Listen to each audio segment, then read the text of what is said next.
नेपाल बाढ़ में करीब 1500 लोग मिसिंग हैं और उसमें 800 लोग ऐसे हैं जो विदेशी थे, जो विदेशी नागरिक हैं। और उन 800 लोगों में से भी 300 लोग भारतीय बताए जा रहे हैं, जो भारतीय टूरिस्ट थे।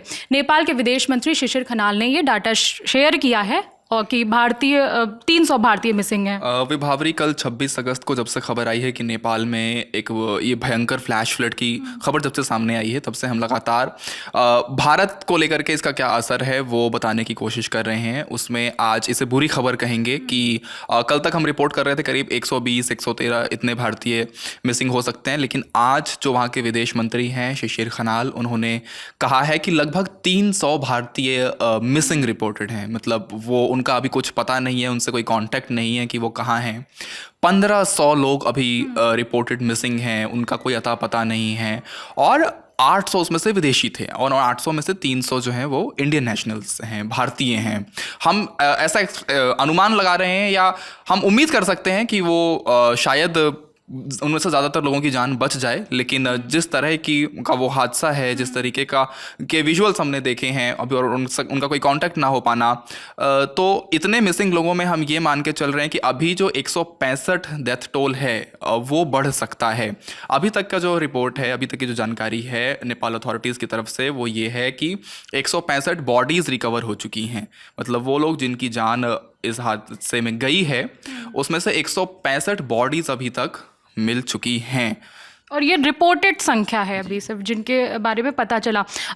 दूसरे जो देश हैं, पड़ोसी देश हैं, वो भी अपनी संवेदना जाहिर कर रहे हैं। भारत ने भी मदद भेजी है नेपाल को। जयशंकर जो हमारे विदेश मंत्री हैं, उन्होंने खुद ये जानकारी दी कि भारत नेपाल को मदद भेज रहा है, दवाई भेज रहा है और हाइजीन की दूसरी चीज़ें भी भेज रहा है। जी, भारत जैसे ही ये हादसे की खबर आई है तब से भारत एक्टिव है। भारत लगातार टच में है नेपाल की अथॉरिटीज़ से।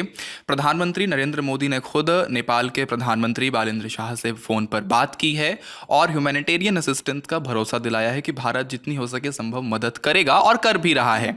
एक तरफ हम देख रहे हैं कि भारत में अलग अलग राज्यों में हेल्पलाइन इशू किए जा रहे हैं, दूसरी तरफ इंडियन एयरफोर्स के विमान लगातार मदद पहुंचा रहे हैं, चाहे वो मेडिकल सप्लाईज हो, फूड आइटम्स हो, या जो भी इस तरह के हादसे में, आपदा में जो ज़रूरी चीज़ें होती हैं वो भारत लगातार पहुंचा रहा है। इंडियन एयरफोर्स का एक विमान C-130J 10 टन मेडिकल सप्लाईज और बाकी ज़रूरी सामान लेकर के वहाँ पहुँचा है।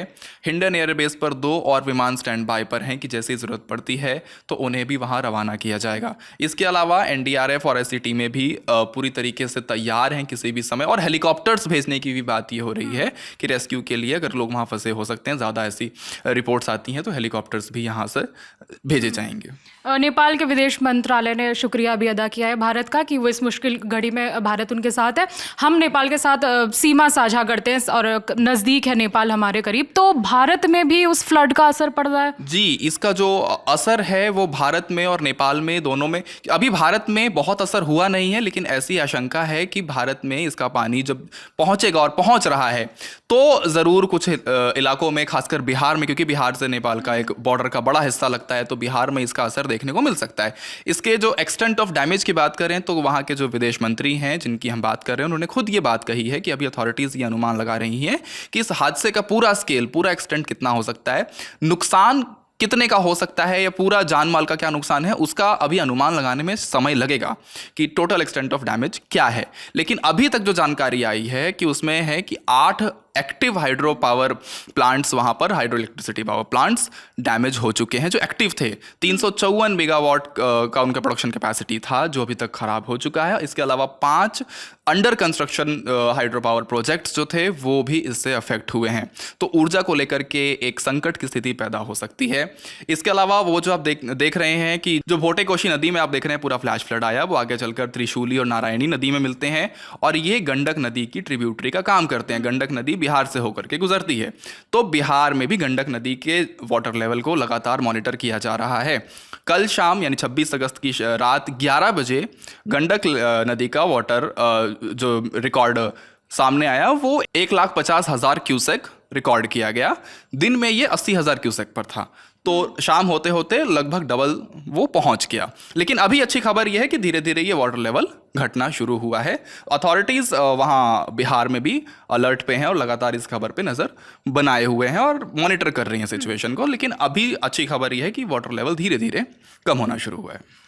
और इस बीच वही 300 भारतीय हैं जो मिसिंग बताए जा रहे हैं। नेपाल तो नेपाल के बुरे हाल हैं ही, हमने उसकी तस्वीरें देखी हैं। साथ में तिब्बत में भी काफ़ी आपदा आई हुई है और भारत के कुछ कुछ क्षेत्र हैं जो इससे प्रभावित हैं। जो भी अपडेट होगा नेपाल से जुड़ा हम आप तक पहुंचाते रहेंगे। हमारी टीम ग्राउंड पर मौजूद है, वो आपको लेटेस्ट अपडेट वहां से देगी। हमारे साथ धनंजय थे जिन्होंने इसको बहुत अच्छे से समझाया। मेरा नाम है विभावरी। अपडेट्स के लिए देखते रहिए द ललन टॉप।